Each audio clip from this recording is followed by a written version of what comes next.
किसान भाइयों बहनों नमस्कार। आप देख रहे हैं दूरदर्शन किसान कार्यक्रम कृषि दर्शन में आप सभी का स्वागत है। मैं हूं ज्योत्सना टंडन। कार्यक्रम कृषि दर्शन में हम आपको कृषि जगत से जुड़ी तमाम जानकारियां देते हैं अपने 3 सेगमेंट्स के जरिए, जो कि हैं विज्ञान और किसान, कृषि स्टार्टअप और फार्मिंग इंडिया। इन तीनों ही सेगमेंट्स में होती हैं कुछ ऐसी खास जानकारियां जो कि आपके लिए बेहद लाभकारी साबित हो सकती हैं। तो फिर आइए अपने आज के कृषि दर्शन कार्यक्रम की शुरुआत करते हैं। आइए कार्यक्रम की शुरुआत करते हैं पहले सेगमेंट विज्ञान और किसान से।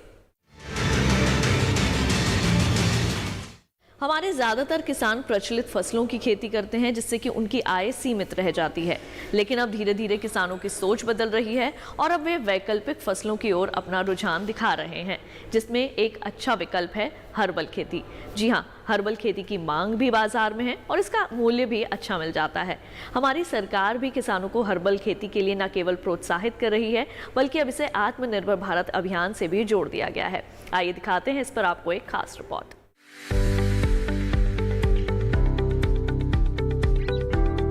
हमारे देश में करीब 86% किसान छोटे और सीमांत हैं। ये ऐसे किसान हैं जिनके पास जोत की जमीन बेहद कम है। इतनी कम जमीन में एक परिवार का गुजर बसर भी मुश्किल है। ऐसे में हर्बल खेती किसानों के लिए बेहतर विकल्प साबित हो सकती है। ऐसे समय में जब लोगों का रुझान आयुर्वेद की तरफ बढ़ रहा हो, औषधीय पौधों की खेती उम्मीद जगाती है। अश्वगंधा, गिलोय, भृंगराज, सतवार, पुदीना और मोगरा के अलावा घृत कुमारी, ब्राह्मी, शंखपुष्पी और गूलर ऐसी किसान आसानी से कर सकते हैं। औषधीय पौधे उष्णकटिबंधीय और उपोष्ण कटिबंधीय इलाकों में अच्छी तरह बढ़ते हैं। पौधों बरसात के मौसम में यानी जुलाई से सितंबर तक लगाए जाते हैं। इनका इस्तेमाल आमतौर पर बुखार, गठिया, मामूली संक्रमण और पेट से जुड़ी समस्याओं के उपचार में होता है। इसके अलावा इनके तेल से साबुन और प्रसाधन सामग्री भी बनाई जाती है।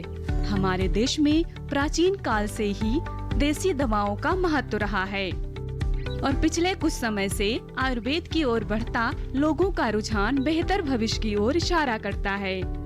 भारत में गजब की जैव विविधता है, जो अलग अलग तरह के पौधों के लिए सही वातावरण का निर्माण करती है। एक सरकारी सर्वेक्षण के अनुसार हमारे देश में करीब 8000 पेड़ पौधे ऐसे हैं जिनका उपयोग औषधीय रूप में किया जाता है। इसलिए इससे बने उत्पाद दवाइयों की विदेशों में अच्छी मांग है और यही मांग किसानों को हर्बल खेती की ओर आकर्षित करती है। कोरोना के समय में तो औषधीय पौधों का महत्व और भी उभर कर सामने आया, जब अस्पतालों की ओपीडी बंद थी और कोरोना से लड़ने के लिए रोग प्रतिरोधक क्षमता का सबसे प्रबल हथियार मानी गई। तो इस क्षमता को बढ़ाने के लिए आयुर्वेदिक तरीकों ने खूब लोकप्रियता हासिल की। दूसरी ओर हर्बल खेती को प्रोत्साहित करने के लिए सरकार भी किसानों का हर तरह से सहयोग कर रही है। आत्मनिर्भर भारत अभियान के तहत दिए गए आर्थिक पैकेज में हर्बल खेती के लिए 4000 करोड़ रुपए का प्रावधान किया गया है। राष्ट्रीय औषधीय पादप बोर्ड यानी NMBP ने करीब 2.25 लाख हेक्टेयर क्षेत्र में औषधीय पौधों की खेती को सहायता प्रदान की है। अगले 2 साल में 4000 करोड़ रुपए के खर्च से हर्बल खेती के तहत 10 लाख हेक्टेयर क्षेत्र को कवर किया जाएगा। इससे किसानों को करीब 5 करोड़ रुपए की आमदनी का अनुमान है। इतना ही नहीं, औषधीय पौधों के लिए क्षेत्रीय मंडियों का नेटवर्क भी होगा। NMBP गंगा के किनारे 800 हेक्टेयर क्षेत्र में औषधीय पौधे लगाने के लिए गलियारा विकसित कर रहा है। हर्बल खेती करने वाला किसान प्रचलित फसलों के मुकाबले अच्छी कमाई कर रहे हैं, बल्कि अगर समूह बनाकर इनकी खेती की जाए तो और भी ज्यादा लाभ कमाया जा सकता है। बहुत से किसान ऐसा कर भी रहे हैं। कोरोना संकट की मार हर क्षेत्र पर पड़ी है, लेकिन हालिया आंकड़े बताते हैं कि संकट के इस दौर में भी खेती ने दूसरे व्यवसायों के मुकाबले कहीं अच्छा प्रदर्शन भी किया है। ऐसे में जो मजदूर शहरों से गांव वापस लौटे हैं और जिनके पास थोड़ी बहुत जमीन है, वे हर्बल खेती अपनाकर आत्मनिर्भर बन सकते हैं। तो किसान भाइयों बहनों, अभी आपने देखा सेगमेंट विज्ञान और किसान। इसके साथ ही कार्यक्रम कृषि दर्शन में वक्त हो चला है एक छोटे से ब्रेक का। जल्द लौटेंगे वापस, कहीं मत जाइए, देखते रहिए दूरदर्शन के साथ।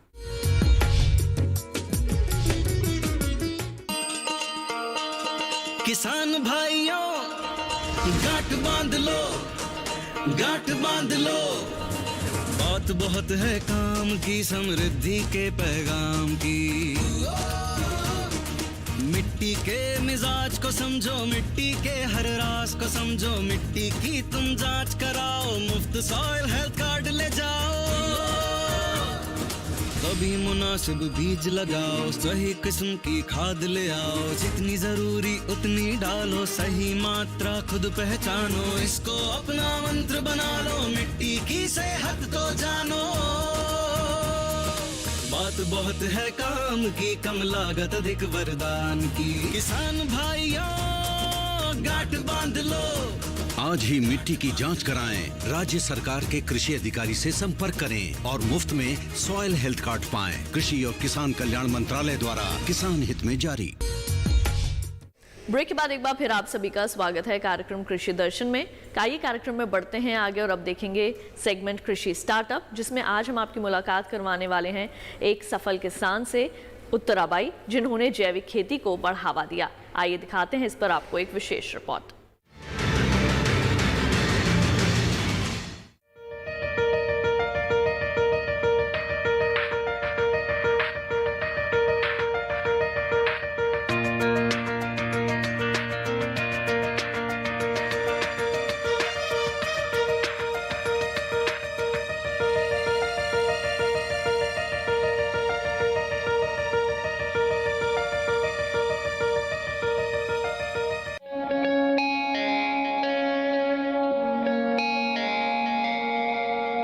नारी की छवि में ही छुपी है उसकी शक्ति। जरूरत है तो बस हर नारी को उसे पहचानने की। वो शक्ति है उनका कुछ करने का जुनून, सही दृष्टिकोण, कुछ पाने की हसरत, कड़ी मेहनत करने की तत्परता, कठिनाइयों से हार न मानने का जज्बा। और जब कोई महिला अपनी इन शक्तियों के साथ आगे बढ़ती है, उसकी सफलता के दरवाजे खुद ब खुद खुल जाते हैं। ऐसी ही एक महिला है उत्तराबाई, जो संघर्ष की आग में तप कर निकली है। मध्य प्रदेश के कटनी जनपद में एक छोटा सा गांव है नेंगवा, जहां ये 55 वर्ष की आदिवासी महिला जैविक कृषि कर सफलता की मिसाल कायम कर रही है। ये उत्तराबाई की निरंतर मेहनत का ही नतीजा है कि आज नेंगवा जैविक गांव बन गया है। इतने बड़े बदलाव के लिए खेत में दिन रात मेहनत कर उत्तराबाई ने ये मुकाम हासिल किया है। बदलाव की ये चमक साफ साफ उत्तराबाई के चेहरे पर दिखाई देती है। जैविक खेती की जरूरत को समझते हुए उत्तराबाई ने जैविक खेती की ओर कदम बढ़ाए और निरंतर प्रयासों से ये मुकाम हासिल किया। आज उत्तराबाई के खेतों में स्वस्थ और पोषक फसलें लहलहाती हैं। जैविक खाद से जब से हम शुरू करे हैं तो हम स्वस्थ हैं, हमारी जमीन भी स्वस्थ है और गांव वालन भी के सोचते हैं कि अस्पताल में पैसा मत दो, जैविक खाद का उत्पादन करके खाओ और स्वस्थ रहो। जिसकी संतुष्टि उनके चेहरे पर चमकती है। वैज्ञानिकों की सलाह को वो गांठ बांध लेती हैं और साथ ही उनके दिए गए प्रशिक्षण को जहन में बिठा लेती हैं। वैज्ञानिक जानकारी को वो अपने खेतों में इस्तेमाल करती हैं। धीरे धीरे उत्तराबाई ने 6 से 7 तरीकों की खाद और कीट नियंत्रक बनाना सीखकर अपने खेतों में इस्तेमाल किया। करती हूँ आपका साथ और पढ़ी हूँ कक्षा 5 और बनाती हूँ जैविक खाद किसान भाइयों के साथ। आज वो वर्मी कंपोस्ट, केंचुआ खाद, नाडेप ताका खाद, मछली खाद, गौमूत्र, नीम की पत्ती, जीव अमृत, बीजामृत, अमृत भभूत के प्रयोग से जैविक खेती कर रही है। ये सभी खादें गोबर, गौमूत्र, खरपतवार, फसलों के अवशेष, नीम की पत्तियों, बायोगैस स्लरी, मट्ठा गुड़ आदि से बिना किसी लागत वाले और घर में उपलब्ध घटकों से बनाई जाती है। जैविक खेती में केंचुआ खाद बेहद महत्वपूर्ण है। क्योंकि केंचुए मिट्टी में नमी को बनाए रखने में सहायक होते हैं तथा मिट्टी को उलट पुलट कर उसे भुरभुरा बनाए रखते हैं और मरने के बाद केंचुए खाद की तरह मिट्टी का पोषण करते हैं। इसके इस्तेमाल से मिट्टी में पानी की खपत कम हो जाती है।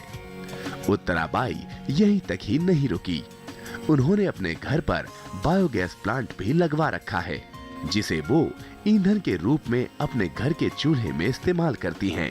उत्तराबाई के खेतों में लहलहाती फसलों को देखकर उनके गांव के किसानों ने उनसे जैविक खेती की प्रेरणा ली और धीरे धीरे वो भी जैविक खेती को अपनाने लग गए, जिसकी जानकारी के लिए जैविक पाठशाला की तरफ बढ़े। आपको बता दें, नेंगवा में भारत की पहली जैविक पाठशाला बनाई गई, जो जैविक कृषि के प्रशिक्षण के साथ साथ जैविक कृषि का समाधान भी बताती है। उत्तराबाई अपने स्वस्थ समाज के सपने को हकीकत बनाने में जुटी हुई है। उत्तराबाई की सफलता ये सिद्ध करती है कि अगर कोई महिला कुछ करने की ठान ले तो वो बुलंदियों को छू सकती है, अपने सपनों को हकीकत में बदल सकती है। तेरे गाँव में जैविक खाद बनवाए, गलियों गलियों वृक्ष लगवाए। तो अभी आपने देखा सेगमेंट कृषि स्टार्टअप। कार्यक्रम कृषि दर्शन में वक्त हो चला है एक और छोटे से ब्रेक का। जल्द लौटेंगे वापस अन्य जानकारियों के साथ। आप देखते रहिए दूरदर्शन किसान। ये लो और बताओ। बस। अरे ये क्या भैया जी, बस इतनी सी रासायनिक खाद? किसानी छोड़ रहे हो क्या? किसानी नहीं, नादानी छोड़ रहे हैं। मिट्टी की जांच कराई है।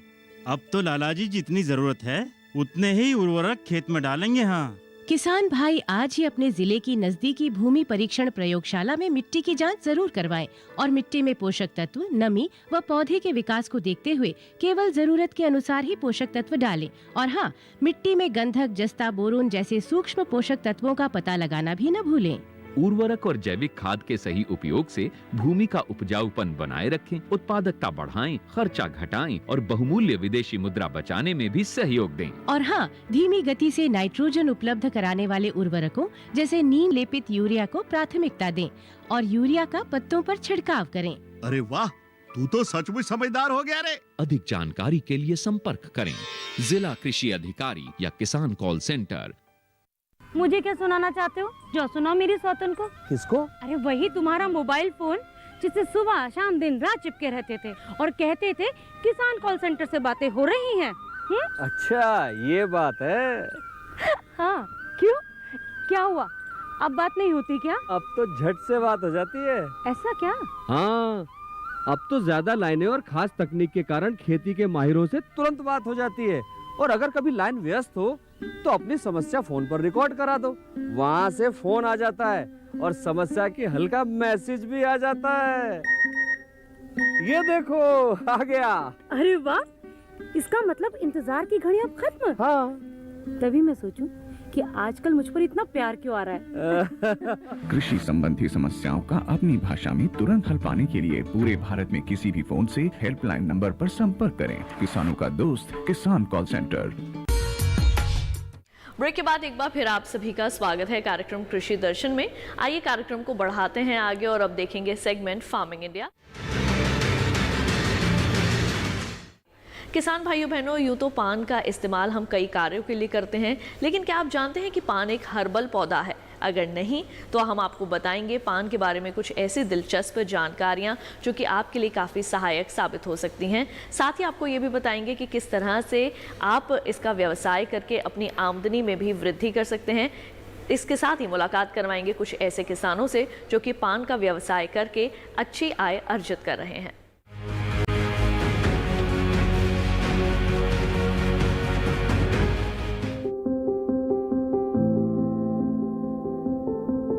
भारतवर्ष में पान की खेती प्राचीन काल से ही की जाती है। अलग अलग क्षेत्रों में पान को अलग अलग नामों से पुकारा जाता है। इसे संस्कृत में नागबल्ली, तांबूल, हिंदी भाषी क्षेत्रों में पान, मराठी और गुजराती में नागुरबेली, तमिल में बेट्टीलई नाम से पुकारा जाता है।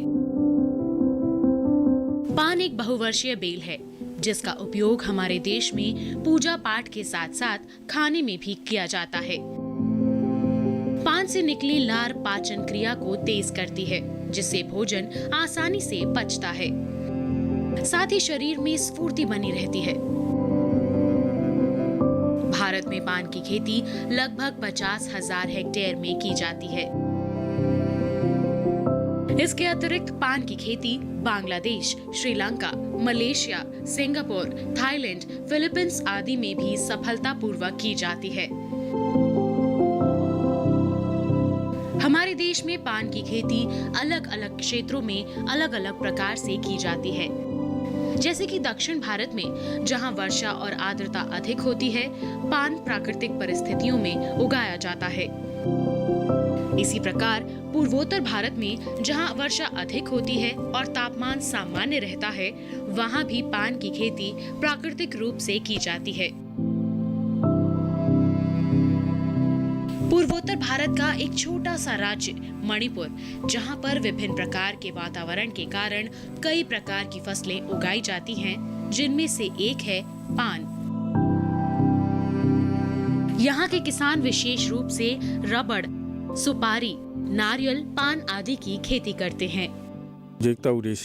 हम जितने भी पेड़ लगाते हैं उनमें से सबसे पहले रबर आता है, उसके बाद नारियल भी लगाते हैं, सुपारी भी लगाते हैं, लीची भी हम लगाते हैं, यानी थोड़ा बहुत सभी कुछ लगाते हैं। हम रबर के लगभग 2,500 पौधे लगाते हैं, सुपारी के भी 2,500 पौधे लगाते हैं और बाकी पौधे ज़्यादा नहीं, बस 200-300 इस हिसाब से लगाते हैं।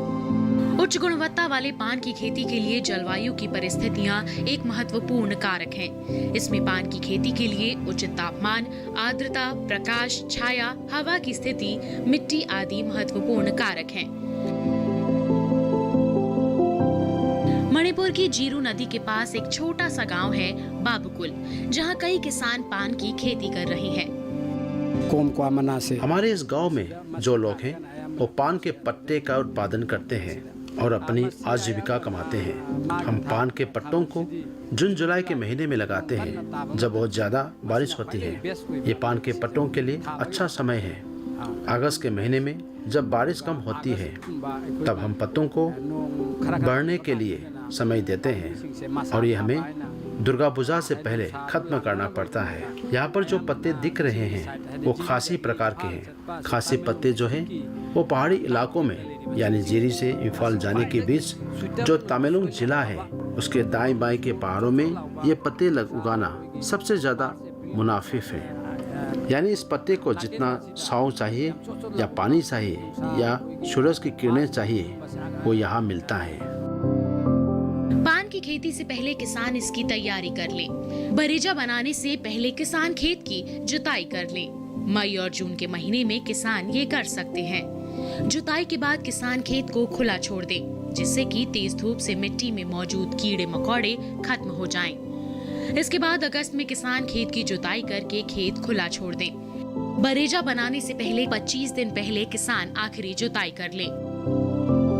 बरेजा बनाने से पहले किसान खेत की जुताई कर ले। पान की खेती करने के लिए किसानों को कुछ मुख्य बातों का ध्यान रखने की जरूरत है, जैसे कि तापमान। पान की बेल तापमान के प्रति अति संवेदनशील रहती है। पान की बेल का उत्तम विकास उन क्षेत्रों में होता है जहां तापमान में परिवर्तन मध्यम और न्यूनतम होता है। पान की खेती के लिए उत्तम तापमान 28 से 35 डिग्री सेल्सियस तक रहता है। पान की खेती के लिए अच्छे प्रकाश और उत्तम छाया की आवश्यकता पड़ती है। अच्छे प्रकाश में पान के पत्तों के क्लोरोफिल का निर्माण अच्छा होता है, जिससे पान के पत्ते अच्छे होते हैं और उत्पादन अच्छा होता है। अच्छे पान की खेती के लिए अच्छे आर्द्रता की जरूरत होती है। बेहतर आर्द्रता की स्थिति में पत्तियों में पोषक तत्वों का संचार अच्छा होता है। तना पत्तियों में वृद्धि अच्छी होती है, जिससे उत्पादन ज्यादा होता है। देश में पान की खेती अलग अलग क्षेत्रों में कई विधियों से की जाती है, जैसे तटवर्ती क्षेत्रों में नारियल व सुपारी के बागानों में, जबकि दक्षिण भारत में पान की खेती खुली संरक्षण शालाओं में की जाती है। जबकि उत्तर भारत में पान की खेती बंद संरक्षण शालाओं में की जाती है, जिसे बरेजा या भीट के नाम से जाना जाता है। पान के पत्तों को बेचने के लिए विभिन्न प्रकार की पूड़ी बनाई जाती है, जिसे हर घर में महिलाएं तैयार करती हैं। पान के पत्तों के साथ साथ यहाँ किसान सुपारी की भी खेती करते हैं। अगर किसान के बड़े खेत हैं, तो वे एक साथ पान और सुपारी की खेती कर सकते हैं। किसानों को आय में बढ़ोतरी करने का अवसर देती हैं।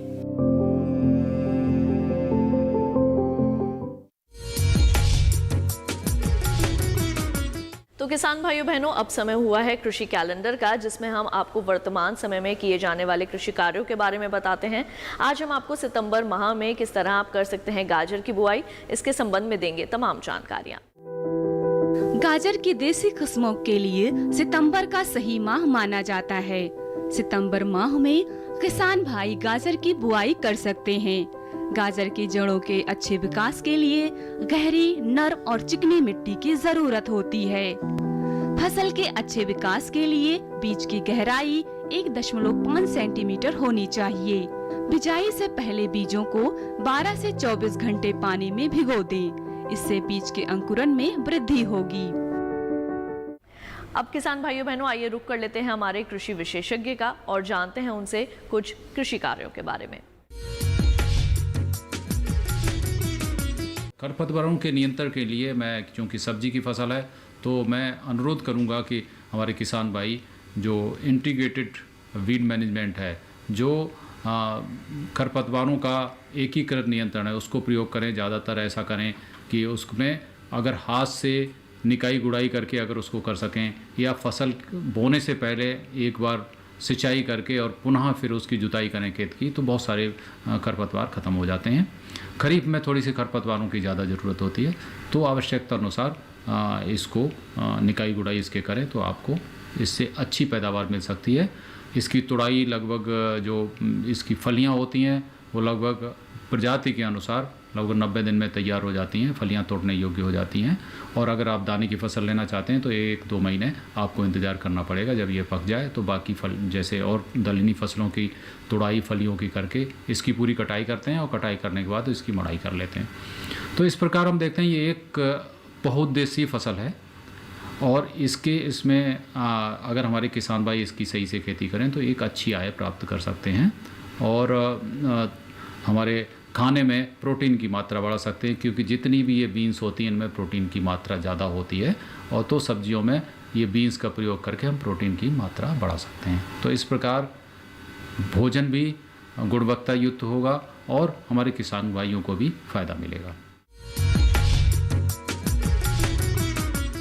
तो किसान भाइयों, अब आपको हम जानकारी देंगे कृषि ऐप के बारे में, जिसमें किसान कृषि से जुड़े कार्यों की जानकारियां प्राप्त कर सकते हैं।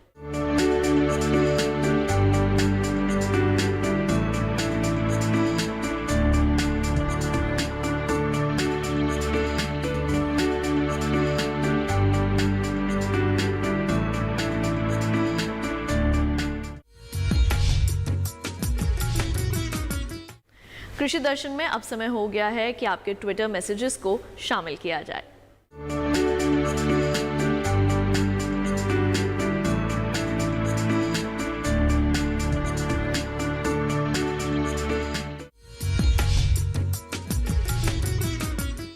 तो किसान भाइयों बहनों, हमारे आज के कृषि दर्शन कार्यक्रम के इस अंक में बस इतना ही। कृषि दर्शन आपका अपना कार्यक्रम है। इस कार्यक्रम के लिए अगर आप अपने कोई सुझाव देना चाहते हैं तो आप हमें पत्र लिख सकते हैं। हमारा पता है कृषि दर्शन, कमरा नंबर 58, CPC दूरदर्शन, खिलगांव, नई दिल्ली 110049। अगर आप हमें ईमेल करना चाहते हैं तो हमारा ईमेल ID है nationalkrishidarshan@gmail.com। तो आज के लिए केवल इतना ही। मुझे दीजिए इजाज़त। आप देखते रहिए दूरदर्शन किसान। नमस्कार।